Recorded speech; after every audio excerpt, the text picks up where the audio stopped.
हाँ जी दोस्तों, आवाज आ रही है तुम लोगों को?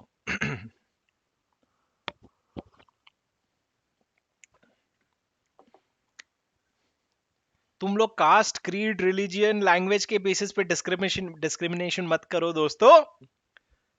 ठीक है? तुम लोग दो लोग तेलुगु में बात करना शुरू कर दिए, दो लोग अपना हिंदी में बात कर रहे हैं। गाना का कैसा मजा आया सर गाना?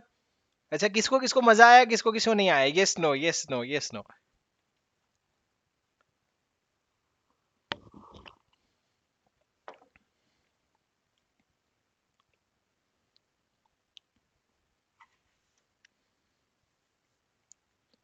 जाहिद कह रहे अकेले अकेले कॉफी पी रहे हो। नहीं भाई, ग्रीन टी है, कॉफी नहीं है। ठीक है, मजा आया। जिनको नहीं आया डीजे समझ रखे हो मेरे को। डीजे वाले बाबू मेरा गाना बजा दो। Yes, please get familiar with each other, Shekhar. What we will do is this Sunday we will have a call, zoom call. ठीक है, जूम पे अपन गप मारते हैं। मेरे को भी तो तुम पता चलो तुम लोग कौन हो, तुम्हारी शक्ल दिखे पता चले तुम कहां से हो। इस सैटरडे संडे गप मारते हैं अपन, ठीक है? चलो।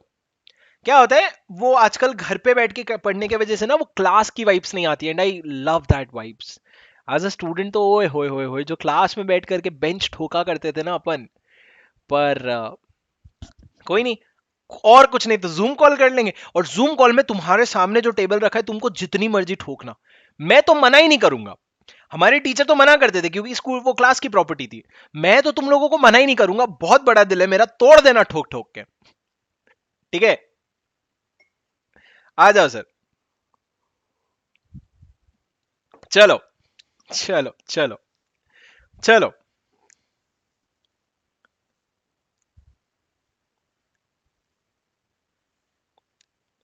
पर्सनल लॉस अब तुम नहीं ठोकोगे, हाँ।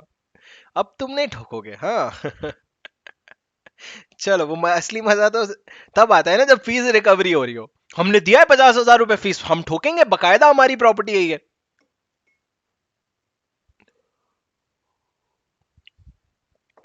चलो गाइस, शुरू करते हैं। सर कुछ छोटे छोटे और कॉन्सेप्ट्स हैं, वापस से कॉन्सेप्ट्स सुने सुने लगेंगे। सुने सुने नहीं, सुने सुने नहीं, वो जग सुना सुना लागे वाला। सुने सुने लगेंगे, सुना हुआ लगेगा। जैसे कि क्या, आप लोगों को पता है पब्लिक कंपनी क्या होती है वर्सेस प्राइवेट कंपनी क्या होते हैं? Do you know what is public company, private company? रुक जाओ, देखो दो सवाल है, एक जवाब मैं दूंगा, एक जवाब तुम दोगे। पब्लिक का मैं बता देता हूं डिफिकल्ट है, प्राइवेट का आसान है, वो तुम कर लेना, मैं नहीं रोकूंगा। ठीक है? पर सर उससे पहले मैं आपको बता देता हूं कहां पे ये सेक्शन डिफाइंड है। प्राइवेट कंपनी जो है वो सेक्शन 268 में डिफाइंड है, और पब्लिक कंपनी जो है वो सेक्शन 271 में डिफाइंड है। प्राइवेट कंपनी जो है वो 268 में डिफाइंड है, पब्लिक जो है वो 271 में डिफाइंड है। पब्लिक का डेफिनेशन डिफिकल्ट है भाई, तुम्हारा आया है भाई बता के जाएगा। प्राइवेट आसान है, वो तुम कर लेना। पब्लिक का डेफिनेशन क्या है सर? पब्लिक का definition means any company other than private company. Other than private company, अगर जो कंपनीज होते हैं उनको हम पब्लिक कंपनी कहते हैं। वाह वाह सर, वाह वाह वाह वाह। उसके अलावा एक और डेफिनेशन है कि अगर आप एक पब्लिक कंपनी के सब्सिडरी हो ना, अगर आप एक पब्लिक कंपनी के सब्सिडरी हो तो इस सब्सिडरी को भी पब्लिक कंपनी माना जाएगा। A subsidiary of a public company is also called as public company. तो सर अगर आप प्राइवेट कंपनी नहीं हो तो आप पब्लिक कंपनी बन जाओगे, या अगर आप किसी पब्लिक कंपनी की सब्सिडरी हो तो आप पब्लिक कंपनी बन जाओगे, वरना आप प्राइवेट कंपनी कहलाओगे। तो सर अब ये इंपॉर्टेंट क्वेश्चन आता है, फिर प्राइवेट कंपनी क्या है? तो वो तो तुम बताओगे ना, वो तो तुम बताओगे ना प्राइवेट कंपनी क्या होता है। क्या होता है सर प्राइवेट कंपनी? एक प्राइवेट कंपनी वो कंपनी होती है जो तीन कंडीशंस मीट करती है। A private company is a company which satisfies three condition. सबसे पहला कंडीशन, आप किसी चीज को रेस्ट्रिक्ट कर रहे हो। दूसरा, आप किसी चीज को लिमिट कर रहे हो। और तीसरा, किसी चीज को प्रोहिबिट कर रहे हो। There are three conditions that you have to take care of. First, you are restricting something. Second, you are limiting something. Third, you are prohibiting something. What are you restricting, sir? What are you restricting? Sir, मेरे को एक बार English छोड़ो, law छोड़ो, logically बताओ हो क्या है public company और प्राइवेट कंपनी में फर्क क्या है? देखो मेरे पापा हैं, मेरे के पापा के 6 भाई हैं, ठीक है, और उनकी 2 बहन है, तो टोटल कितने लोग हुए? 8 लोग हुए। अब अगर आप कपिल शर्मा देखते हो तो आप पूछोगे तो दादाजी करते क्या थे? एक बार मैंने भी पूछा, they didn't take it positively, I don't know why, but anyway इतने सारे भाई बहन थे। सुन तो नहीं रहे? घर से निकाल देंगे, जगह भी नहीं है रहने की। एनीवे, तो सर सुनो ना, 6 भाई हैं 2 बहन है, ठीक है, 8 लोग हैं टोटल। अब मेरे को एक बात बताओ, पापा के जो 6 भाई है ना, उन्होंने डिसाइड किया कि यार अपन ना एक बहुत बड़ा हाई स्केल का बिजनेस करते हैं, बट अपन ना ये इंडिविजुअल प्रोप्राइटरशिप वगैरह के नाम पे नहीं करेंगे, अपन ना एक काम करते हैं, कंपनी खोल लेते हैं। तो कंपनी में दो ऑप्शन आए, पब्लिक कंपनी खोलेंगे, प्राइवेट कंपनी खोले। तो इन्होंने बोला प्राइवेट कंपनी खोलते हैं। क्यों सर? प्राइवेट कंपनी का ऑब्जेक्टिव क्या होता है कि मैं एक कंपनी खोलूंगा जिसमें हम ही लोग शेयर होल्डर हैं, हम ही लोग डायरेक्टर हैं, हम ही लोग काम कर रहे हैं, आपस आपस में बिजनेस हो रहा है, बहुत क्लोजली हेल्ड कंपनी है। प्राइवेट कंपनी को क्या कहते हैं? क्लोजली हेल्ड कंपनी है। हम लोग मार्केट में जाके किसी को शेयर नहीं देंगे। एक बार मैं गया, बोला पापा मेरे को भी शेयर्स दे दो कंपनी का। बोले ना ना, सिर्फ घर वालों को शेयर्स देते हैं हम। तब मेरे को पता चला घर वालों में कौन कौन आता है। बट एनीवे, प्राइवेट कंपनी जो है ये सब देख लेंगे ना मेरे पापा, तो तुम लोग अपने घर में जगह बना देना मेरे लिए, ठीक है? सुनो सर, सुनो, मैं तुम लोगों के इतने लंबे लंबे डाउट्स नहीं पढ़ पाऊंगा दोस्तों, मैं कुछ समझा रहा हूं, वो तुम पहले सुन लो, फिर जो तुम पूछोगे वो मैं पढ़ लूंगा। तो दिमाग में आना जाना दोनों एक साथ नहीं हो सकता ना। अभी जा रहा है तो तुम सुनो, फिर आएगा तब मैं सुनूंगा। अब मेरी बात सुनो। तो मैंने कहा पापा को, पापा मेरे को कंपनी में मेंबर बनाना है। पापा ने बोला नहीं। मैंने बोला क्यों? तो बोले हम लोग क्लोजली हेल्ड कंपनी, हम लोग ऐसा पब्लिक में ओपन नहीं जाते। मैंने बोला ठीक है। तो सर प्राइवेट कंपनी क्या होता है? Closely held company. Public company on the other and क्या होता है? रिलायंस, जैसे कि लाखों शेयर होल्डर है, कोई फर्क ही नहीं पड़ता, वो होता है पब्लिक कंपनी। तो सर अब आपको समझेगा कि प्राइवेट कंपनी तीन चीजें, कौन सी तीन ऐसी चीजें हैं जो प्राइवेट कंपनी को डिफाइन करेगी। पहला, प्राइवेट कंपनी रेस्ट्रिक्ट करता है transfer of shares. Private company restrict करता है ट्रांसफर ऑफ शेयर्स। अब जो ये कंपनी इन्होंने बनाई थी ना सर, इसमें 6 शेयर होल्डर थे। ऐसा नहीं होगा कि एक शेयर होल्डर लेगा और अपने शेयर्स वो किसी रैंडम पर्सन को दे देगा। ना ना भैया, ये जो एक शेयर होल्डर अगर अपने शेयर्स किसी को बेचेगा ना, तो बाकी शेयर होल्डर का कंसेंट होना चाहिए। तो सर आप क्या करते हो? आप रेस्ट्रिक्ट करते हो, आप प्रोहिबिट नहीं करते, आप रेस्ट्रिक्ट करते हो। क्या मतलब सर? रुको जरा बताऊंगा। आप रेस्ट्रिक्ट करते हो, आप प्रोहिबिट नहीं करते। आप रेस्ट्रिक्ट करते हो कि शेयर्स जो है इतनी आसानी से ट्रांसफर नहीं होगा, कुछ कंडीशंस लगेंगे। दूसरा, आप लिमिट करते हो। Limit on what? Limit on number of members. Number of members, कितने मेंबर्स हो सकते हैं कि लॉ ने बोला अप टू 200 हो सकते हैं, 200 तक हो सकते हैं, 201 नहीं हो सकता भैया। मतलब क्या? अरे 500 लोग मिलके बोल रहे हैं प्राइवेट कंपनी बनाएंगे, क्लोजली हेल्ड कंपनी। अरे 500 लोग कहां से क्लोजली हेल्ड हो गए? तुम पब्लिक कंपनी हो भाई, तुम्हारे 200 मेंबर से ज्यादा तुम प्राइवेट कंपनी में नहीं बना सकते। 200 मेंबर ज्यादा, उससे ज्यादा नहीं बना सकते। सर 200 मेंबर होंगे तो चलेगा क्या? एग्जैक्टली 200। हाँ भाई एग्जैक्टली 200 होंगे तो चल जाएगा, 200 से ज्यादा मत रखियो। अब सर सुनो ना, ये जो नंबर ऑफ मेंबर्स आए ना, नंबर ऑफ मेंबर्स, इसमें थोड़ा ना गेम आता है, वो मैं गेम आपको सिखाऊंगा, एक सेकंड। तीसरा है प्रोहिबिट। आप कुछ प्रोहिबिट करते हो। सर क्या प्रोहिबिट करते हो? बता दो, क्या प्रोहिबिट करते हो? आप प्रोहिबिट करते हो invitation to subscription to public at large. मतलब सर समझो, एक दिन क्या हुआ, मेरे पापा को मैंने जाके बोला पापा आपके प्राइवेट कंपनी में मेरे को शेयर दे दो। पापा ने मना कर दिया, बोले क्लोजली हेल्ड कंपनी है बोले। और अगले दिन क्या, अपने इकोनॉमिक टाइम्स में फ्रंट पेज पे ऐड आ रखा है कि हमारी कंपनी है, जिसको आगे इन्वेस्ट करना है करो। अरे कैसे करोगे? आप प्राइवेट कंपनी हो, आप कैसे सॉलिसिट कर सकते हो पैसे? आप कैसे पब्लिक से मांग सकते हो? आप नहीं मांग सकते, वो तो आपके लिए स्ट्रिक्टली प्रोहिबिटेड है। सर रेस्ट्रिक्शन और प्रोहिबिशन में क्या फर्क होता है? Sir what is the difference between restriction and prohibition? Simple है दोस्त, सुनो। अगर मेरे पापा मेरे को कहते हैं कि रात के 11 बजे के बाद बाहर नहीं जाना है, मैंने बोला पापा मम्मी से पूछ के चला जाऊंगा, बोले नहीं। भैया से पूछ के चला जाऊंगा, नहीं। भैया को साथ लेके चला जाऊंगा, बोले नहीं। तेरे को जाना ही नहीं है, रात के 11 से लेकर के सुबह के 6 बजे तक तेरे को बाहर जाना ही नहीं है। इसको कहते हैं सर प्रोहिबिशन, इसको कहते हैं प्रोहिबिशन। लेकिन अगर मेरे पापा मेरे को ये बोले कि रात को 11 बजे के बाहर जा सकता है तू, लेकिन तेरे को पहले मम्मी का अप्रूवल लेना पड़ेगा, फिर तेरे को तेरे भैया का अप्रूवल लेना पड़ेगा, फिर मेरा अप्रूवल लेना पड़ेगा, फिर जाके तू बाहर जा सकता है, तो इसको कहते हैं रेस्ट्रिक्शन। कि मैं बाहर जा सकता हूं लेकिन कुछ रेस्ट्रिक्शंस है, मेरे को अप्रूवल लेने पड़ते हैं। पर प्रोहिबिशन मतलब क्या? तुम कुछ भी कर लो, बाहर नहीं जा सकते। मेरे दोस्त को कुछ हो गया, नहीं जा सकते। किसी को नहीं जा सकते, नहीं मतलब नहीं, तो उसको कहते हैं सर प्रोहिबिशन और रेस्ट्रिक्शन। सर ये डिफरेंस समझना बहुत इंपॉर्टेंट है। रेस्ट्रिक्शन में लॉ जनरली क्या करते हैं, कुछ टर्म्स एंड कंडीशंस डालते हैं कि तुम ये करने के लिए रेस्ट्रिक्टेड हो, मतलब क्या, तुमको ये करने के पहले किसी का अप्रूवल लेना पड़ेगा। पर प्रोहिबिशन में मतलब तुम चाहे कुछ भी कर लो, तुम ये चीज नहीं कर सकते। तो वो वर्ड को हमेशा ध्यान रखना, पहला वर्ड है रेस्ट्रिक्शन, दूसरा वर्ड है प्रोहिबिशन। रेस्ट्रिक्शन में क्या, restriction on transfer of shares, मतलब हम कुछ तो कंडीशंस लगाएंगे। और prohibition on inviting public to subscribe. Public से तुम मंगवा ही नहीं सकते, पब्लिक को तुम बोल ही नहीं सकते। अरे पब्लिक को बोल दोगे तो तुम पब्लिक कंपनी होगे ना, प्राइवेट कैसे हुए? ये तीनों कंडीशन क्यूमुलेटिवली मतलब क्या सर? ये कंडीशन भी, ये कंडीशन भी और ये कंडीशन भी, तीनों कंडीशन जब मीट होते हैं ना, तब जाके इसको कहते हैं प्राइवेट कंपनी। अब सर एक छोटा सा प्रॉब्लम आता है, छोटा सा प्रॉब्लम क्या आता है, अब फॉर एग्जाम्पल मैं आपको एक प्राइवेट कंपनी का एग्जाम्पल देता हूं, एबीसी प्राइवेट लिमिटेड। ये मेरे वो पापा के 6 भाई वाली कंपनी का नाम है। अब क्या हुआ समझना, हमारे जो एम्प्लॉइज है ना, हमारी कंपनी में ना करीबन 20 एम्प्लॉइज हैं, हमारी कंपनी में 20 एम्प्लॉइज हैं। अभी इन एम्प्लॉइज का मोटिवेशन बढ़ाने के लिए, इन एम्प्लॉइज को रिटेन करने के लिए, इन एम्प्लॉइज को ऐसा फील करवाने के कि ये कंपनी मेरी ही तो कंपनी है, ऐसा फील करवाने के लिए हमने इनको एक चीज दी जिसको हम कहते हैं एम्प्लॉय स्टॉक ऑप्शन। सर किसको किसको पता है एम्प्लॉय स्टॉक ऑप्शन क्या होता है? अच्छा रुक जाओ रुक जाओ, किसको किसको नहीं पता एम्प्लॉय स्टॉक ऑप्शन क्या है? किसको किसको नहीं पता कि एम्प्लॉय स्टॉक ऑप्शन क्या होता है?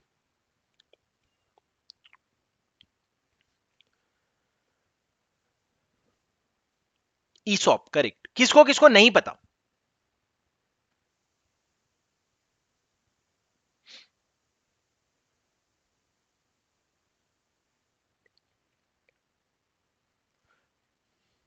ठीक है निकुंज, एक ही बार बोलना है बेटा, एक ही बार बोलना है। ठीक है, कुछ बहुत सिलेक्टेड लोग हैं जिनको नहीं पता, बट बहुत सारे लोगों को पता है, पर मैं फिर भी एक बार समझाता हूं, सुन लो, ये जरूरी है आपके लिए। एम्प्लॉय स्टॉक ऑप्शन प्लान क्या होते हैं? अभी देखो, मैंने पापा ने बोला प्राइवेट कंपनी है अपनी, प्राइवेट कंपनी है अपनी, तो पापा ने बोला ये जो एम्प्लॉइज है ना यार, इनमें थोड़ा ना जुनून आना चाहिए, जोश आना चाहिए, तो हम क्या करते हैं, कंपनी का थोड़ा थोड़ा शेयर्स इनको दे देते हैं, थोड़ा थोड़ा शेयर्स इनको दे देते हैं। इनसे इनको क्या लगेगा, कंपनी मेरे पप्पा की है, तो वो लोग क्या करेंगे, जोश में काम करेंगे। तो सर ये जो आप एम्प्लॉइज को कंपनी के शेयर्स देने की बात करते हो ना, वो देने के बहुत सारे तरीके हैं, उसमें से एक तरीका है एम्प्लॉय स्टॉक ऑप्शन। वो कैसे तरीका काम करता है समझना। आज अगर ये एबीसी प्राइवेट लिमिटेड का अगर आप वैल्यू निकालने जाओगे ना, वैल्यू पर शेयर अगर आप निकालने जाओगे ना, तो आपको समझ आएगा एक शेयर 100 रुपए का है। आज अगर इस शेयर की बात करोगे तो एक शेयर 100 रुपए का है, ऐसा वैल्यू निकल के आएगा। और आज से 3 साल बाद आपको पता है कंपनी जिस तरीके से बढ़ रही है, इस शेयर का वैल्यू हो जाएगा 140 रुपया, इस शेयर का प्राइस हो जाएगा 140 रुपया। सर अभी प्राइवेट कंपनी है, प्राइवेट कंपनी है तो क्या होगा, प्राइवेट कंपनी है तो आपको वैल्यूएशन करवाना पड़ेगा, मतलब आपको अलग से कोई एक्सपर्ट को हायर करना पड़ेगा और एक्सपर्ट को बोलना पड़ेगा भाई तू वैल्यूएशन करके दे। उसने बोला आज के डेट में शेयर की प्राइस 100 रुपए है, आज से 5 साल बाद, आज से 5 साल बाद शेयर का प्राइस 140 रुपए हो जाएगा, या फिर 3 साल बाद 140 रुपए हो जाएगा। आप क्या कर रहे हो पता है, इस इंफॉर्मेशन के बेसिस पे आप अपने एम्प्लॉइज के पास गए और आप अपने एम्प्लॉइज को क्या बोले, देखो आपको क्या चाहिए कि एम्प्लॉय एक तो इस कंपनी में टिके, क्योंकि एम्प्लॉय हर बार छोड़ करके चला जाता है, तो आप चाहते हो कि वो कंपनी में टिके। तो आपने एम्प्लॉय को क्या बोला पता है, एम्प्लॉय सुन तेरे लिए खुशखबरी है, क्या पता है, आज ये शेयर का प्राइस 100 रुपए, कल को जाके 140 होना ही होना है। मैं तेरे को एक ऑफर दे रहा हूं, अगर तू इस कंपनी में 3 साल तक काम करेगा ना, 3 साल तक अगर टिक करके काम करेगा ना, तो 3 साल के बाद तेरे पास एक ऑप्शन रहेगा। क्या ऑप्शन रहेगा, इस कंपनी के 10 शेयर्स तू खरीद सकता है, और वो भी सिर्फ 70 रुपए में।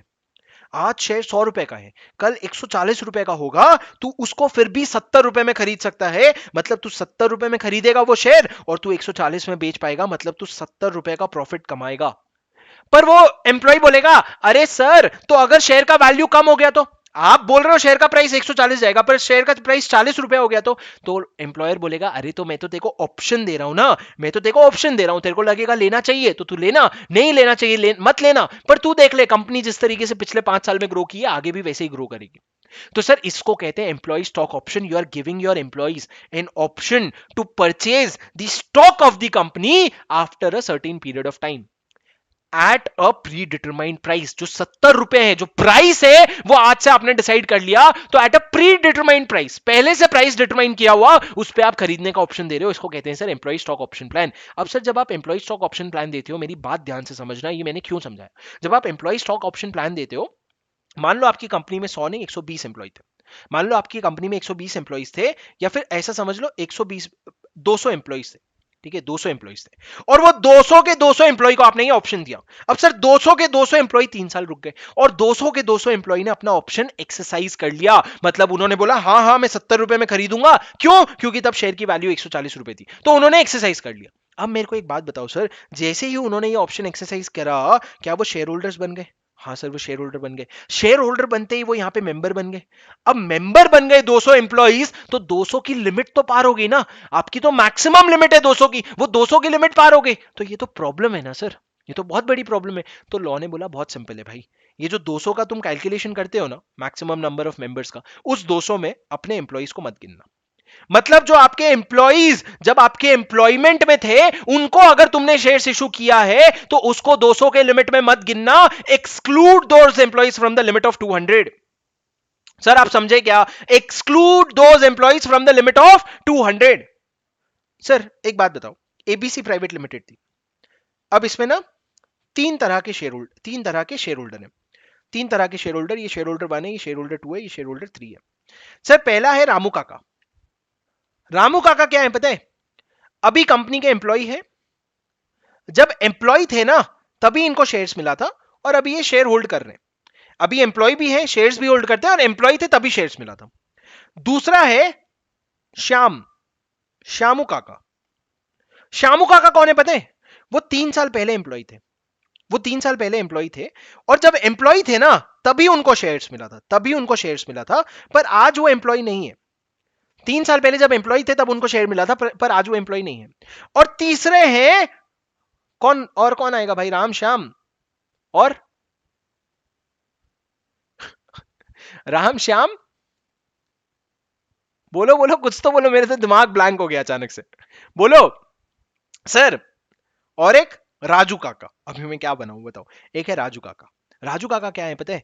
वो, अब सुनो सुनो, पहले वो शेयर होल्डर बने, पहले वो शेयर होल्डर बने, बाद में वो कंपनी के एम्प्लॉय बने, बाद में वो कंपनी के एम्प्लॉय बने। मेरे को एक बात बताओ, बाबूराव, हाँ राजू काका नहीं, बाबूराव।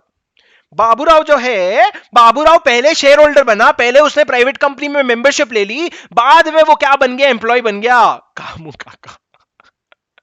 कामू काका कहता है रोमन। अरे मेरी बात सुनो, मेरे को एक बात बताओ, जो जब आप 200 का लिमिट काउंट करोगे तो आप कौन से फाइनेंशियल ईयर के लिए काउंट कर रहे हो? सर करंट ईयर के लिए काउंट कर रहे हो। इन तीनों में से कौन से एम्प्लॉय को इंक्लूड करोगे, किसको नहीं करोगे?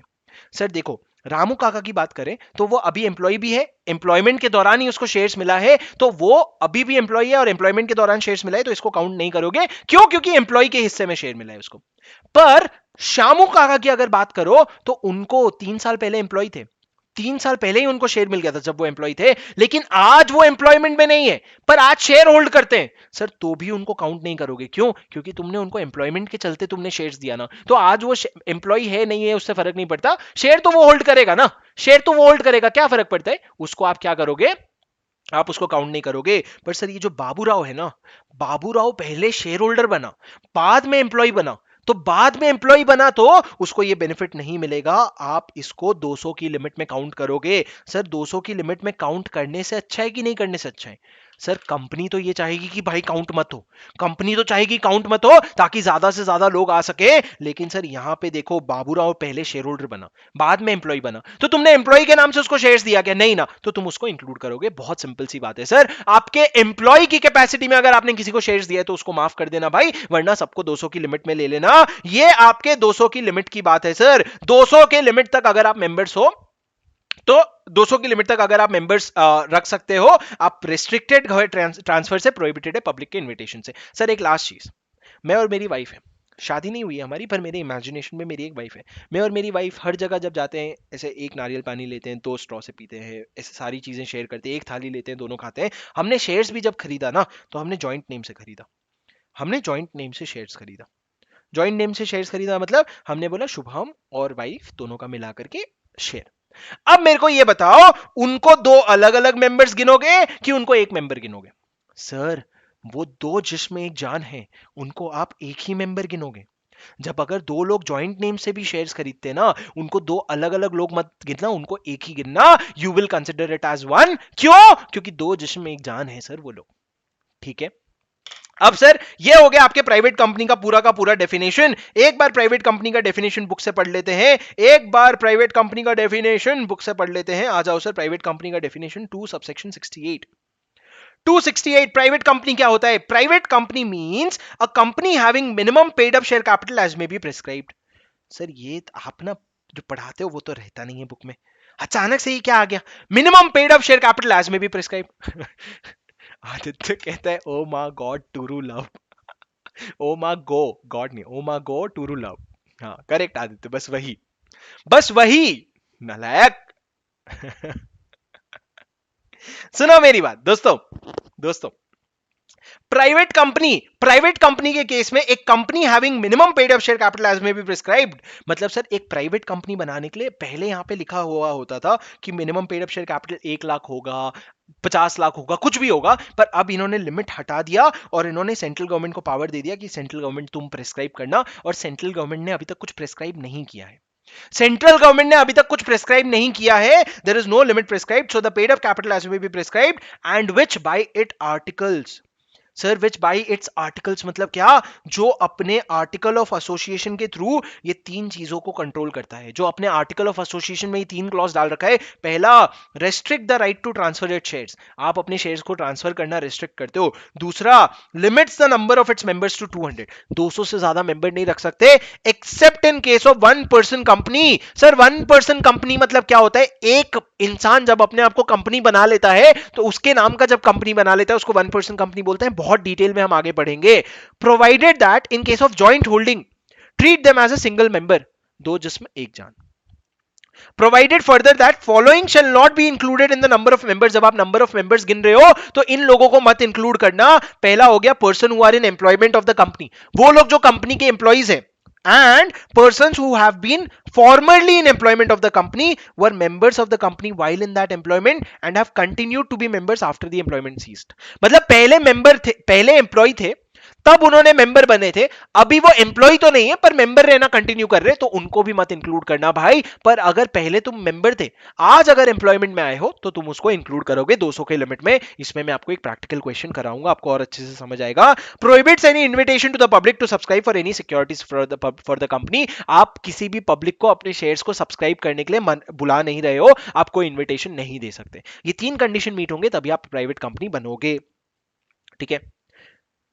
अब सर सुनो, जब आप प्राइवेट कंपनी पढ़ लिए तो पब्लिक कंपनी भी पढ़ी लो। Public company means a company which is a not a sub private company and has a minimum paid up share capital as may be prescribed, ठीक है। Provided that subsidiary of a public company shall be deemed to be public company for the purpose of this act, even when where such subsidiary continues to be private company in its article। क्या बोला है sir? चलो sir मैं आपको example के through समझाता हूं। ये लो सर एक और सवाल जिसका जवाब तुम दोगे गलत और उससे कुछ सीखोगे। लो शर्त मेरी, गलत जवाब दोगे, एक ही सवाल पूछूंगा, सुनो। सर आपको एक चीज पता है कि प्राइवेट लिमिटेड कंपनी अगर होती है ना तो उसको अपने नाम के आगे प्राइवेट लिमिटेड लगाना ही पड़ता है।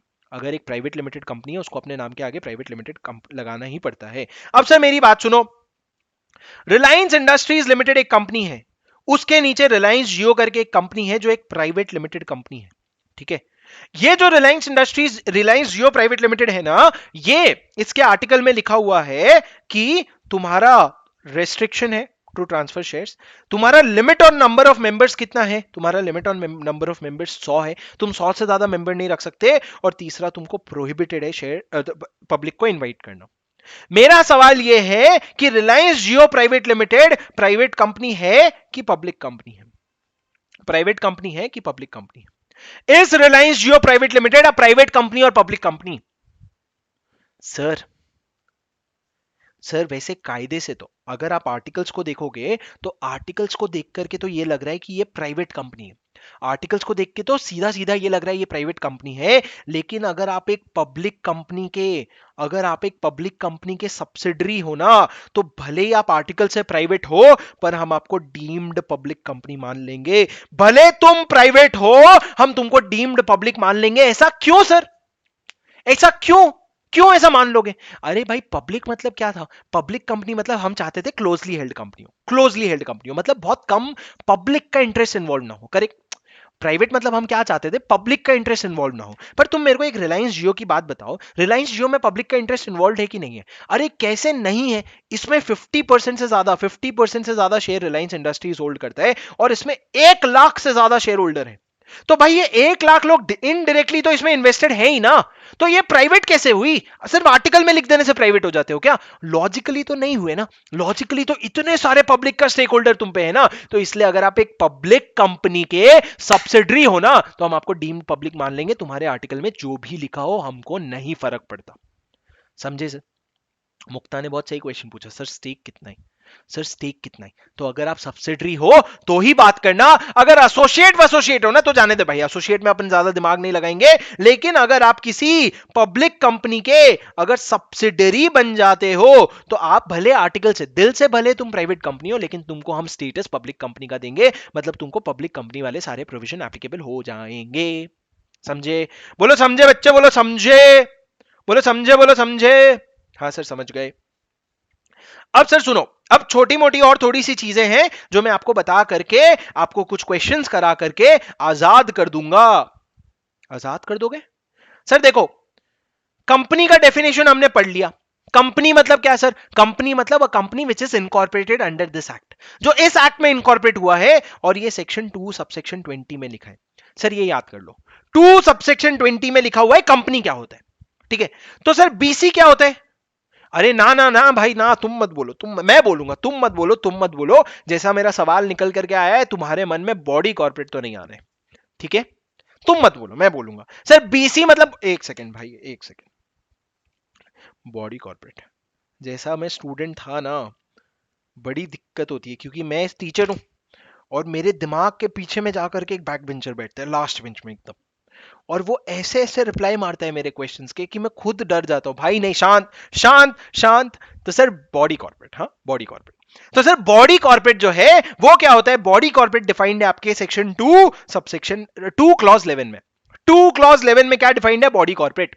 2 क्लॉज 11 में डिफाइंड है बॉडी कॉर्पोरेट। बॉडी कॉर्पोरेट मतलब क्या होता है सर? बॉडी कॉर्पोरेट में कंपनी तो आती ही आती है, बॉडी कॉर्पोरेट में कंपनी तो आती ही आती है, उसके साथ साथ वो कंपनी भी आ जाती है जो इंडिया के बाहर इनकॉर्पोरेट हुए हैं। वो कंपनी जो इंडिया के बाहर इनकॉर्पोरेट हुए हैं, जैसे कि टेस्ला हो गया, वो लोग आपके बॉडी कॉर्पोरेट के डेफिनेशन में आ जाते हैं। तो कंपनी मतलब क्या सर? जो इस एक्ट में इनकॉर्पोरेट हुए, और बॉडी कॉर्पोरेट मतलब क्या? जो बाहर भी इनकॉर्पोरेट हुए, वो भी बॉडी कॉर्पोरेट के डेफिनेशन में आ जाते हैं। ये 220 है और ये 2 सबसेक्शन 2 क्लॉज 11 है। रोमन कहते हैं क्यों हिला डाला ना।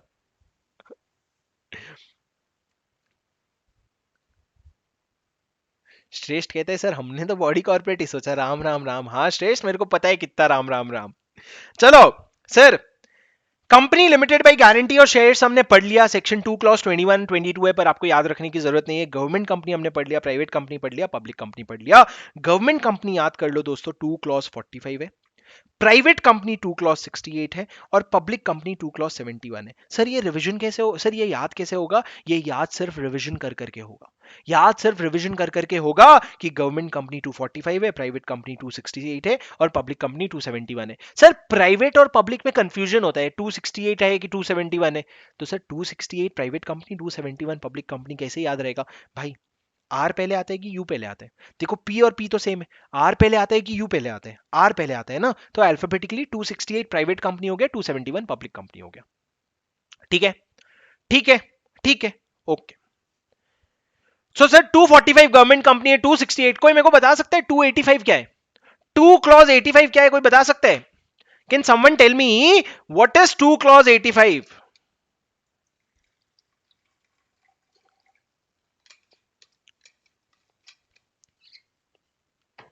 सर 2 क्लॉज 85 क्या है? Small company, correct, good. वाह वाह वाह वाह वाह वाह, क्या शानदार, सबको याद है। सर अब चलते हैं, बोर्ड क्या होता है? व्हाइट बोर्ड, ब्लैक बोर्ड, कौन सा बोर्ड? सर बोर्ड मतलब कौन सा बोर्ड? सर ये जब बोर्ड कहते हैं ना, तो बोर्ड का मतलब होता है बोर्ड ऑफ डायरेक्टर्स। जब बहुत सारे डायरेक्टर्स मिल, जितने भी कंपनी के डायरेक्टर्स हैं, उनको इकट्ठा संबोधित करो, एड्रेस करो। If you address to all the directors together, it is called as board of directors. उसको हम प्यार से बोर्ड भी बुलाते हैं। ठीक है सर। अब बुक्स एंड पेपर्स क्या होता है? बुक्स ऑफ अकाउंट्स क्या होता है? डॉक्यूमेंट्स क्या होता है? What is books and paper? This definition you will come across this definition a lot. By the way sir, मैंने ये चार्ट बनाया था, मैं आपको दिखाई नहीं पाया। मैं आपको दिखाना चाह रहा था कि ऑथराइज शेयर कैपिटल से लेकर के कॉल्ड अप शेयर कैपिटल तक कैसे आते हैं, पर मैंने आपको वैसे भी अच्छे से समझा दिया। देखो जैसे ये ब्लू बॉक्स है ना, पूरा का पूरा, ये जो पूरा ब्लू डब्बा है, ये ऑथराइज शेयर कैपिटल है, पूरा बड़ा ऑथराइज शेयर कैपिटल। उसमें से आपने डिसाइड किया कुछ इशू करते हैं, उसको आप कहते हो इशूड शेयर कैपिटल।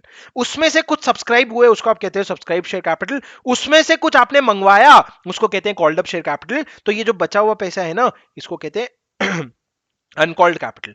अब जो आपने मंगवाया अगर वो पूरा का पूरा पे हो जाता है तो वो पेड अप कैपिटल कहलाता है, और जो बच जाता है वो कॉल्स इन अरियर कहलाता है। मतलब बेसिकली एक डायग्राम बनाने की कोशिश की थी, इतनी अच्छी बनी नहीं, पर मैंने नीचे जैसे समझाया उससे काम हो गया होगा आपका। अब मेरी बात सुनो सर, अब मेरी बात सुनो, मैं आपको बुक्स एंड पेपर समझा रहा था, राइट? चलो सर, बुक्स एंड पेपर्स में क्या क्या आता है? Books and paper is equal to books और पेपर, दोनों सेम है सर। क्यों सर, क्यों? क्योंकि बहुत बार आगे चल के ना हम कंपनीज एक्ट में सेक्शंस पढ़ेंगे आगे, मतलब एक्चुअली सीए फाइनल में पढ़ेंगे कि अगर आप किसी कंपनी पे रेड मार रहे हो, अगर आप किसी कंपनी पे मान लो रिलायंस इंडस्ट्रीज लिमिटेड पे, रिलायंस जियो पे किसी कंपनी पे रेड मार रहे हो, तो रेड के प्रोविजन में, रेड मतलब क्या सर? रेड मतलब जा करके उनके कागज पत्र जब्त करके आना। करेक्ट स्वाति, कागज पत्र। तो आप कागज पत्र में क्या जब्त करके आ सकते हो? तो उन्होंने कहा बुक्स ऑफ पेपर्स में ये चीजें आप जब्त कर सकते हो। क्या क्या क्या क्या चीजें सर? मैं बताता हूं आपको। बुक्स ऑफ अकाउंट्स हो गया, बुक्स ऑफ अकाउंट्स हो गया। उसके अलावा आपके जो डॉक्यूमेंट्स हो गए, जितने भी आपके डीड्स हो गए, जितने भी आपके रिपोर्ट्स हो गए, और उसके अलावा सर जितने भी पेपर सोच सकते हो, अगर आपके वाउचर्स सोच लो आप, आपके वाउचर्स हो गए, डीड्स हो गए, डॉक्यूमेंट्स हो गए, रिपोर्ट्स हो गए, ये सारी चीजें आपके बुक्स एंड पेपर्स हो जाती है। ये सारी की सारी चीजें आपके बुक्स एंड पेपर्स के डेफिनेशन में आ जाती है। सर अब एक बात बताओ, आपने कहा books and papers is equal to books और पेपर, मतलब क्या? मतलब आप दोनों वर्ड को, हाँ, मिनट्स हो गए, करेक्ट, थैंक यू, और आपके जितने भी अग्रीमेंट्स हो गए, थैंक यू, ये सारे के सारे आपके बुक्स एंड पेपर्स के डेफिनेशन में आते हैं। वो चाहे बुक्स एंड पेपर बोल लो या बुक्स और पेपर बोल लो, सारे की सारी चीजें आती है। रजिस्टर्स भी आ गए, करेक्ट, आपके जितने रजिस्टर्स हैं वो भी आ गए, ये सारे आपके बुक्स हैं। बस बस बस अपन वो पढ़ेंगे सारा कुछ क्या आता है, बट ये आपका बुक्स एंड पेपर्स और बुक्स और पेपर्स में आता है। अब सर इसमें आपने एक चीज कहा, books of accounts. Books of accounts में क्या आता है? बुक्स ऑफ अकाउंट्स में वही वही चीजें आती है, बैलेंस शीट हो गया, पीएनएल हो गया, कैश फ्लो स्टेटमेंट हो गया, ये आपके बुक्स ऑफ अकाउंट्स में आते हैं सर। पर बुक्स ऑफ अकाउंट्स का जब आप डेफिनेशन पढ़ोगे ना, तो आप देखोगे इन्होंने बैलेंस शीट नहीं लिखा है, इन्होंने लिखा है असेट और लायबिलिटी स्टेटमेंट। इन्होंने पीएनएल नहीं लिखा है, इन्होंने लिखा है इनकम एक्सपेंस स्टेटमेंट। इन्होंने कैश फ्लो नहीं लिखा, इन्होंने money received and money spend expanded statement. तो सर इसको कहते हैं बुक्स ऑफ अकाउंट्स। तो सर बुक्स ऑफ अकाउंट्स की जो सारी चीजें हैं ना, this is just a part of books and papers. उसके अलावा आपके जितने भी डॉक्यूमेंट्स हैं, जितने भी डीड्स हैं, डीड्स मतलब क्या सर? आगे चल के हम बहुत सारे डिपॉजिट, ट्रस्ट डीड्स, ऐसे करके डीड्स अलग अलग पढ़ेंगे, वो डीड्स भी आपके बुक्स एंड पेपर्स में आ जाते हैं। वो रिपोर्ट्स कोई भी अगर है, कोई रजिस्टर है, अगर आप कोई रजिस्टर मेंटेन कर रहे हो, जैसे कि एक रजिस्टर अगर आपको पता होगा, रजिस्टर ऑफ मेंबर्स, जो रजिस्टर ऑफ मेंबर्स में जिनका नाम आता है वो आपके मेंबर्स कहलाते हैं। तो रजिस्टर ऑफ मेंबर्स भी आपका बुक्स एंड पेपर्स में हो गया। आपके मिनट्स, मिनट्स मतलब क्या सर? मिनट्स मतलब मैं आपको एक चीज बताता हूं, मिनट्स मतलब क्या? आपका बोर्ड ऑफ डायरेक्टर होते हैं, ये बोर्ड ऑफ डायरेक्टर है, ये लोग जब जब मीटिंग करते हैं ना, ये लोग जब जब मीटिंग करते हैं ना, तो बाजू में एक बंदा बैठ करके उस मीटिंग का सारा डिस्कशन को पेपर में लिख रहा होता है, ताकि बाद में रिकॉर्ड्स रहे, ताकि बाद में हिसाब रहे। सर आजकल तो मीटिंग सारा जूम वूम कॉल से होता है, तो रिकॉर्ड विकॉर्ड भी हो जाता है, पर उसके अलावा भी मिनट्स बनते बनते हैं जिसमें वो सारी चीजें लिखता है, और इसको कहते हैं मिनट्स ऑफ द मीटिंग्स। ये आपकी जिंदगी हराम कर देगा जब आप, so I am so sorry for my language, ये आपके जीवन में बहुत तकलीफ लाएगा जब आप आर्टिकलशिप करोगे, ठीक है?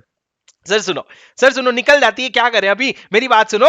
ये मिनट्स ऑफ द मीटिंग है, मिनट्स ऑफ द मीटिंग है, मिनट्स ऑफ द मीटिंग है। मिनट्स ऑफ द मीटिंग मतलब क्या? आपके मीटिंग का पूरा समरी लिखा हुआ। कौन लिख रहा है सर? यहाँ पे कोई एक पर्सन है, वो बैठ करके लिख रहे हैं, ठीक है? अब मेरी बात सुनो। बोर्ड ऑफ मिनट मीटिंग में क्या हुआ, कैसे हुआ, वो सब करेक्ट, यस, ओके। नाउ ये आपके बुक्स एंड पेपर्स का डेफिनेशन है। चलो बुक्स एंड पेपर्स और बुक्स ऑफ अकाउंट्स का डेफिनेशन भी मैं आपको बुक से पढ़ा देता हूं। बुक्स एंड पेपर्स और बुक्स और paper includes books of accounts, deeds, vouchers, writings, documents, minutes, registers. ये सारी चीजें आपके बुक्स एंड पेपर में आती है। इसमें इसका मैंने एक शॉर्ट फॉर्म बना रखा है, वॉर्म डीवीडी। पहले डीवीडी कैसे ऐसे आपकी डीवीडी प्लेयर में लगाओ तो वो घूम घूम के कैसे गर्म हो जाता था ना, वैसा वार्म डीवीडी। क्या वाहियात बनाया है सर। इससे तुम देखो, इसमें एक भी वावल्स नहीं है, कैसे बनेगा? एक वावल दे रखा है बस, एक और दो, और उसमें कोई भी ऐसा कनेक्टेड नहीं है, वर्ड्स बनाने लायक बन ही नहीं सकते। फिर भी चलो warm DVD sir. Warm DVD मतलब क्या? राइटिंग हो गया, अकाउंट्स हो गया, रजिस्टर्स हो गए, मिनट्स हो गए, उसके अलावा डॉक्यूमेंट्स हो गए, डीड्स हो गए, और आपके वाउचर्स हो गए। ये सारे आपके बुक्स एंड पेपर्स में आते हैं। ये चाहे आपने पेपर फॉर्म में बना रखा हो या इलेक्ट्रॉनिक फॉर्म में। पेपर फॉर्म में मतलब क्या, आप एक्चुअल में रजिस्टर फिजिकली मेंटेन करते हो या आप टैली में एक्सेल में मेंटेन करते हो, फर्क नहीं पड़ता, पेपर या इलेक्ट्रॉनिक फॉर्म सारे आपके बुक्स एंड पेपर्स में आते हैं। अब सर बुक्स एंड पेपर्स में जो बुक्स एंड अकाउंट्स है उसका क्या मतलब है? बुक्स ऑफ अकाउंट्स का मतलब यह है, books of accounts includes records maintained in respect of all sums of money received and expended by the company and matter in relation to which such expenditure took place। मतलब क्या पैसे आए और खर्च हुए, भाई कैश फ्लो स्टेटमेंट की बात कर रहे हैं। दूसरा, all sales and purchases of goods and services, PNL की बात कर रहे हैं। All assets and liability, balance sheet की बात कर रहे हैं। और एक पॉइंट इन्होंने बोला, the items of cost as may be prescribed under section 148। Sir ये आपको ज्यादा अच्छे से समझेगा जब अपन सेक्शन 148 समझेंगे। जब अपन सेक्शन 148 समझेंगे पढ़ेंगे तो दो चीजें होगी, एक तो 148 पढ़ने के बाद ये आपको समझ आ जाएगा, दूसरा आप बहुत खुश हो जाओगे क्योंकि उस दिन आपका कॉर्पोरेट लॉ मम हो जाएगा, खत्म हो जाएगा। So I have a nephew now. I have a nephew तो because तुम लोग मेरे को और बहुत सुनने वाले हो। I have a nephew who is like 1.5 year old। तो उसके साथ ऐसी बातें कर करके निकलता है थोड़ा थोड़ा, मम हो जाएगा। ठीक है, मम मीन्स खत्म हो जाएगा। Okay, now this is what, this is books of accounts. Books of accounts में क्या क्या आता है सर? आपका मनी रिसीव्ड एंड एक्सपेंडेड, आपका sales and purchases, assets and liabilities of the company and all items of cost as may be prescribed under section 148। All items of cost as may be prescribed under section 148। जिनको पता है उनको पता है, cost sheet की बात कर रहे हैं। पर सर इसको 148 में अपन डिटेल में समझेंगे, ये आपका बुक्स ऑफ अकाउंट्स है। सर एक बात समझो, ये जो डेफिनेशन वाला चैप्टर है ना, इसमें इन्होंने इतना भारी भारी डेफिनेशन दे रखा है, जैसे कि रिलेटेड पार्टी रिलेटिव, जो सीए फाइनल वाला स्टूडेंट पढ़ता है ना तो उसकी तेल निकल जाती है, सीए फाइनल वाले की तेल निकल जाती है। सीए इंटर वालों का क्या होगा? पर सर सीए इंटर वालों का कोई टेंशन लेने की जरूरत नहीं है, क्योंकि आप लोगों के एग्जाम में वैसा क्वेश्चन नहीं आता। अब मैं आपको दिखाऊंगा कि चैप्टर 1 से क्या क्या क्वेश्चंस आए हैं, पर ये ब्रॉडली आपका बुक्स एंड अकाउंट्स और बुक्स और पेपर का डेफिनेशन था। उसके अलावा अपने को डॉक्यूमेंट का डेफिनेशन पढ़ने की जरूरत नहीं है। नेटवर्थ अपने को पढ़ना है और रजिस्ट्रार अपने को पढ़ना है और ऑफिसर इन डिफॉल्ट अपने को पढ़ना है, पर उसमें अपने को टाइम लगेगा। अब मैं आपको क्वेश्चन बैंक के कुछ क्वेश्चंस करवाता हूं, कल मैं आपको बाकी बचे हुए डेफिनेशंस पढ़वा के we will move on to the second chapter. But let's now do some questions from our question bank. Guys, the notes that have been updated in the Google drive, जिसका लिंक आपको WhatsApp में share किया गया है, तो वो अगर आपने व्हाट्सएप अभी तक ज्वाइन नहीं किया है तो आपको ईमेल में व्हाट्सएप का लिंक आया होगा। बाद में जो स्टूडेंट रिकॉर्डेड देख रहे हो, आपको वो व्हाट्सएप ज्वाइन करने की जरूरत नहीं है, आपको सीधा गूगल ड्राइव का लिंक मेल पे आएगा। पर आप लोगों को कहीं ना कहीं से मिल जाएगा, बहुत ज्यादा डिफिकल्ट नहीं है। वहां पे मैंने समरी नोट्स और चैप्टर क्वेश्चन बैंक का दोनों का मैंने फाइनल वर्जन जो है वो अपडेट करके रख दिया है, तो आप उसको प्रिंट मार के बकायदा उसको अपने डॉक्यूमेंट में रख सकते हो। इसी तरीके से कल तक मैं आपको चैप्टर 2 का शेयर कर दूंगा, फिर हम चैप्टर 2 पढ़ेंगे, फिर मैं चैप्टर 3 का शेयर कर दूंगा, फिर चैप्टर 3 पढ़ेंगे। ठीक है, नितिन कह रहा है प्लीज रीसेंट, नितिन आपको भेजूंगा, फिर 2 लोग और आएंगे, प्लीज रीसेंट आपको भेजूंगा, जरा आपस में हेल्प ले लो, मेरे को थोड़ा पढ़ाने में फोकस करने दो, तुम आपस में हेल्प ले लो, मैंने व्हाट्सएप पे तो शेयर कर ही दिया है। ठीक है, यस मुक्ता, सेम लिंक पे ही अपडेटेड होता रहेगा, मैंने आपको मास्टर लिंक दे दिया है, उसी के अंदर चीजें अपडेट होते रहेगी, आप लोगों को बिल्कुल टेंशन लेने की जरूरत नहीं है। आप लोगों का व्हाट्सएप ग्रुप बना हुआ है, वहां पे मांग सकते हो, टेलीग्राम ग्रुप बना हुआ है, वहां से मांग सकते हो। ये मैं लाइव स्टूडेंट के लिए बोल रहा हूँ, रिकॉर्डेड जो बाद में देख रहे हैं उन लोगों को कोई व्हाट्सएप टेलीग्राम का टेंशन नहीं लेना है। टेलीग्राम का लिंक आपको वैसे मिल जाएगा वहीं पे आपकी ईमेल में, लेकिन गूगल ड्राइव का लिंक भी ईमेल में मिल जाएगा। ईमेल आपको स्पैम में मिल जाएगा, अगर नहीं मिल रहा है तो टेंशन मतलब सारी चीजें ईमेल में, आपको मेरी जरूरत ही नहीं है। ठीक है sir, list of definition to learn भी बता दीजिए। अभी मैं बताऊंगा, बिल्कुल बताऊंगा, कल टेंशन मत लो, list of definition to learn भी मैं आपको बता दूंगा। अब सर मेरे साथ कुछ क्वेश्चन बैंक के क्वेश्चंस करने हैं, फटाफट पहले तो क्वेश्चन 1 करो, फटाफट क्वेश्चन 1 करो। मैं आपको रीड करने का, सुनो, how will we solve question bank. आप लोगों को अपनी स्पीड बनाए रखनी है, और मैं रिकॉर्डेड वालों को भी बोल देता हूं, जो लोग बाद में रिकॉर्डेड देख रहे हैं, आप लोग बिल्कुल भी पॉज करके क्वेश्चन नहीं करोगे। जितना समय मैं क्वेश्चन पढ़ने का क्लास में दूंगा उतने ही समय में आपको क्वेश्चन पढ़ना है, वरना आपको समझना होगा आपकी स्पीड कम है। दोस्तों मैं आपको एक बात बताना चाहता हूं, हमारे जो इंटर का क्वेश्चन पेपर है ना, पहले क्वेश्चन पेपर 4 पेज का हुआ था, अब क्वेश्चन पेपर 8 पेज के आने लग गए। क्यों? क्योंकि क्वेश्चन के वही क्वेश्चन पूछते हैं, लेकिन उन क्वेश्चन के लेंथ बढ़ गए हैं। वही क्वेश्चन पूछते हैं पर उस क्वेश्चन का लेंथ बढ़ गया है, तो आपको अपना रीडिंग स्पीड स्पीड ट्रिपल करना पड़ेगा। तो रीडिंग स्पीड ट्रिपल करने के लिए हम जो भी क्लास में क्वेश्चन डिस्कस करेंगे, आप बिल्कुल भी पॉज करके नहीं देखोगे, आप बिल्कुल भी 2x पे नहीं देखोगे। जैसे ही क्वेश्चन बैंक शुरू होगा आप 1x पे स्पीड ले आओगे और जितना समय मैं क्लास पे दूंगा उतने समय तक ही रीड करोगे। अब क्लास वाले कैसे डिसाइड करेंगे सर? जैसे ही मेरे को 5 लोग क्वेश्चन पढ़ के हो गया बोल देंगे, मैं आंसर डिस्कस करना शुरू कर दूंगा। मैं आपको क्वेश्चन पढ़ने के लिए टाइम दूंगा, जैसे ही 5 लोग हो गया बोल देंगे, मैं क्वेश्चन का आंसर डिस्कस करना शुरू कर दूंगा। ठीक है, तो question 1, your time starts now, read. First 5 people says हो गया, मैं आगे बढ़ जाऊंगा।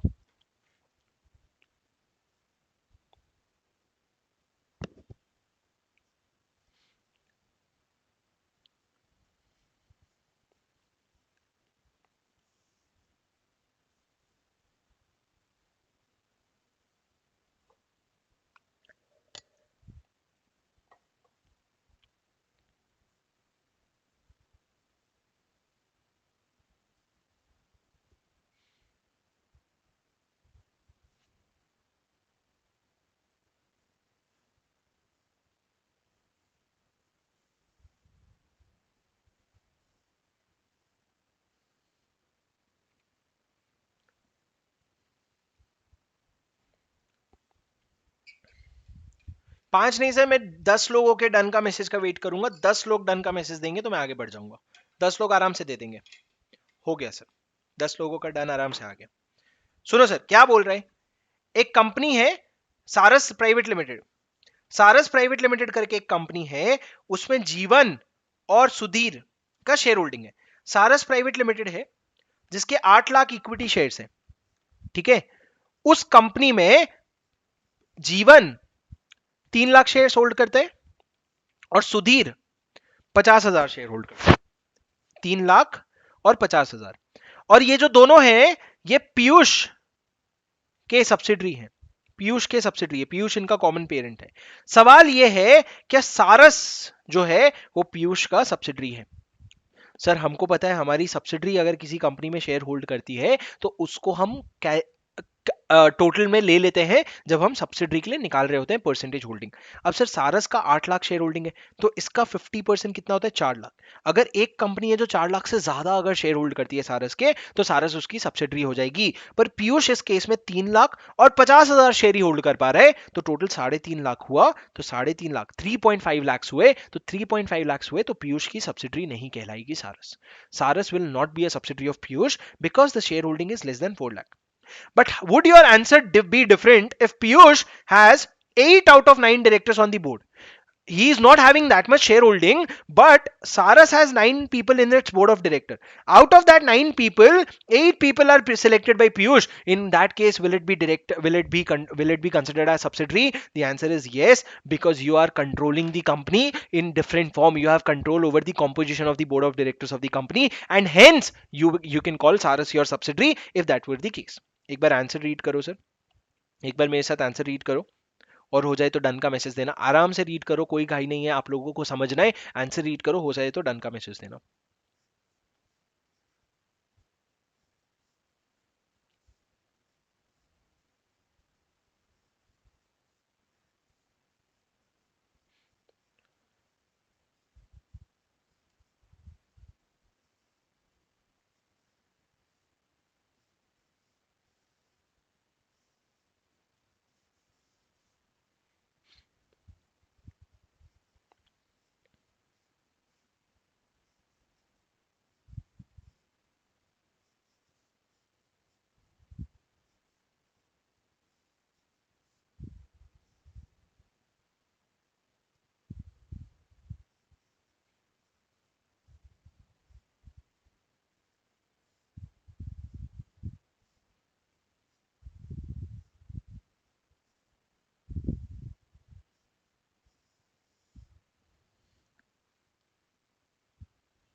सर ये आंसर में एक छोटा सा मॉडिफिकेशन होगा।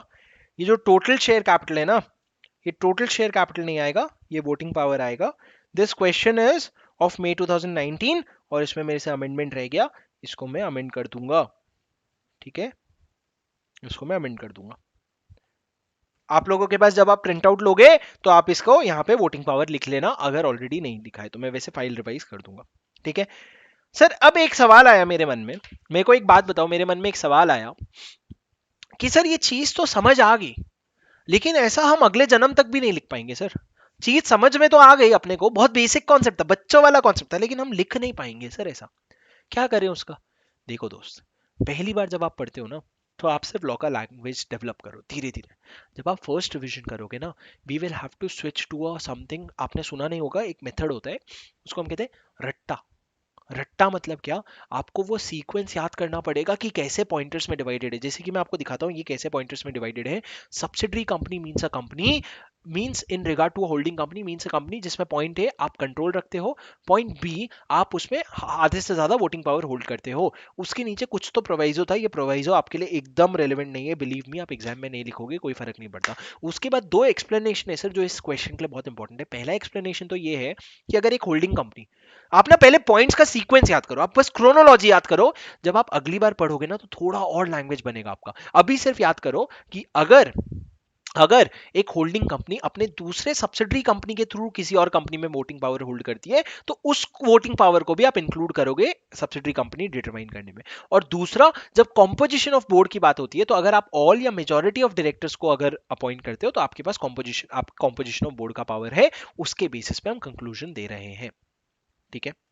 तो सर प्रशांत कह रहा है सर प्रोवाइडेड वाली लाइन बताओ ना। प्रशांत मैं बता दूंगा, क्या करोगे, मैं बता दूंगा, मेरे को 10-15 मिनट लगेंगे, मैं आपको पूरा सीए फाइनल लेवल का भी बता दूंगा। आपको नहीं विश्वास होता है, आप जाओ, छोड़ो ये, आप जाओ अपना 186 खोलो सबसेक्शन, और वन सबसेक्शन 1 खोलो, 186 सीए फाइनल का सबसेक्शन 1 खोलो, वहां पे आपको समझ आएगा नॉट सच लेयर्स क्या होता है। बट आपके लिए रेलिवेंट नहीं है दोस्त, यहां मैं आपको ये बोल रहा हूं कि एग्जाम में भी आएगा ना, आपको ये लाइन लिखने की जरूरत नहीं है। होती अगर तो मैं बता देता आपको, पर मेरे को पता है ना आपको कितना कॉर्पोरेट लॉ दिमाग में लेके जाना है, ये लाइन आपके लिए रेलिवेंट नहीं है।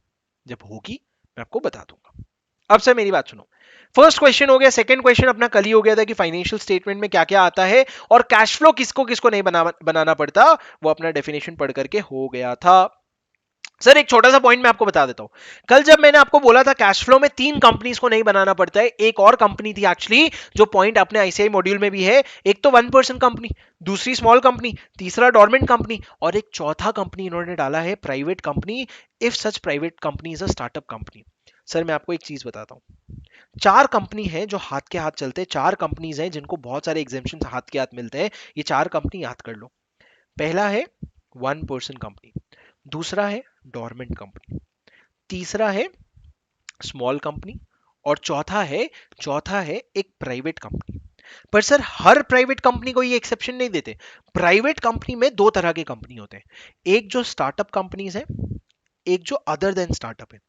तो इन लोगों को अदर देन स्टार्टअप को कुछ प्रमोट नहीं करना है, इनको मतलब है स्टार्टअप कंपनी से। स्टार्टअप मतलब क्या सर, आप एक स्टार्टअप कंपनी तब कहलाओगे जब आप department of promotion of industry and internal trade करके एक डिपार्टमेंट है, उस डिपार्टमेंट में जाकर के जब आप अपने आप को रजिस्टर करवा लोगे, जैसे मेरी कंपनी है उसका नाम मैंने द रैंकर्स वे रखा है, अगर द रैंकर्स वे जाकर के प्रूव कर देता है ये डिपार्टमेंट को कि भाई मैं कुछ इनोवेटिव कर रहा हूं, मैं कुछ नया कर रहा हूं, कुछ मैं क्रिएटिव कर रहा हूं, मेरे को एज अ स्टार्टअप रजिस्टर कर लो, तो मैं स्टार्टअप हो जाऊंगा, मैं एक प्राइवेट कंपनी हूं, तो मेरे को कंपनीज एक्ट में बहुत सारे एग्जेम्पशंस मिल जाएंगे। तो सर स्टार्टअप क्या होता है इसका डेफिनेशन हम पढ़ेंगे, प्राइवेट कंपनी का अपन ने पढ़ लिया, ये 4 कंपनीज है जिनको एग्जेप्शन मिलता है। पहला एग्जेम्पशन जो हमने पढ़ा है कि आपको कैश फ्लो स्टेटमेंट नहीं भी बनाओगे तो चल जाएगा।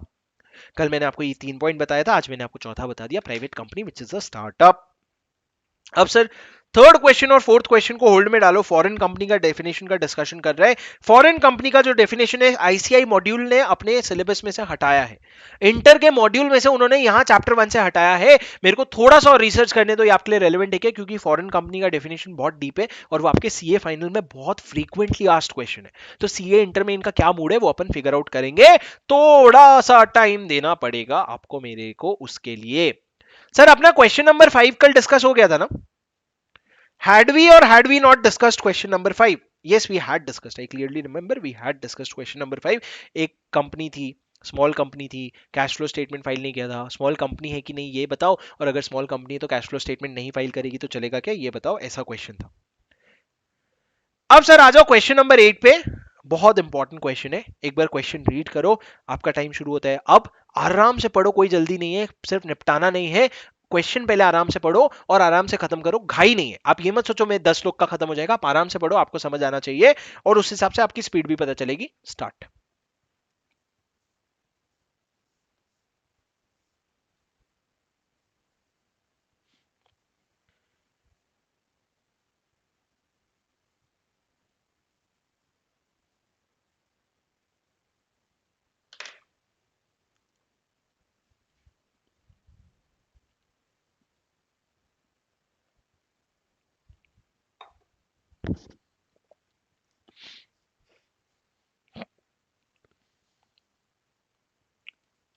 सॉल्व भी करो आदर्श बेटा, सॉल्व करो उसको। बेटा रीड नहीं करो, सॉल्व करो। आप आंसर भी बताओ मेरे को। सर क्वेश्चन में दो पार्ट है। क्या पब्लिक कंपनी को प्राइवेट कंपनी में कन्वर्ट कर सकते हैं? हाँ sir, public company private company में कन्वर्ट होती है, उसका पूरा प्रोसेस है जो हम आगे जाके पढ़ेंगे, क्या क्या करना होगा। दूसरा क्वेश्चन है, अभी 230 मेंबर हैं टोटल, इसका टोटल 230 आता है। सवाल यह है क्या इसको मेंबर्स का रिडक्शन करना पड़ेगा? क्यों? क्योंकि प्राइवेट कंपनी में मैक्सिमम नंबर कितना है? 200। तो सर देखो, मेरे को ये बताओ, ये 230 का नंबर तो एक्चुअल में बता रहे हैं। जब हमने सेक्शन 268 पढ़ा था तो हमने देखा था कुछ लोगों को इंक्लूड मत करना मेंबर्स में, उस हिसाब से एग्जैक्टली क्या आ रहा है नंबर वो पता करते हैं। Directors and their relatives, sir directors को इंक्लूड करोगे क्या मेंबर्स में? बिल्कुल करोगे सर, 50। एम्प्लॉइज जो आज के डेट में है 15, क्या इनको इंक्लूड करोगे? नहीं सर, आज के डेट में जो प्रेजेंट एम्प्लॉइज हैं उनको इंक्लूड नहीं करोगे। X employees, sir shares were allotted when they were employees, पहले जब एम्प्लॉइज थे तब उनको शेयर्स दिया था, अब वो एम्प्लॉय नहीं रहे। भाई अभी एम्प्लॉय नहीं है, उसको मेंबर में इंक्लूड करोगे कि नहीं करोगे? अभी एम्प्लॉय नहीं है तो सर फर्क नहीं पड़ता, जब एम्प्लॉय थे तब शेयर्स दिया था ना, हाँ तो अभी नहीं है तो कोई फर्क नहीं पड़ता, इसको इंक्लूड नहीं करोगे। 5 couples holding shares jointly in the name of husband and wife, दो जिस्म एक जान, तो इसको 10 नहीं सर, इसको 5 गिनोगे और अदर्स जो है उनको 145 गिनोगे तो आपका एग्जैक्ट 200 आता है। सर मैंने आपको क्लास में बताया था 200 इन, ठीक है 201 नहीं चलेगा, 200 चलेगा। सर ये जो एग्जैक्ट 200 आता है ना, एग्जाम में फट जाती है, मानो या ना मानो एग्जाम में दिमाग खराब हो जाता है कि भाई 200 था कि 200 से कम था, क्या था? मतलब एग्जैक्ट 200, 199 दे दो ना, तुम हमारी लाइफ इजी हो जाएगी। पर हमारी लाइफ इजी हो जाए इससे उनकी लाइफ में बहुत प्रॉब्लम हो जाती है।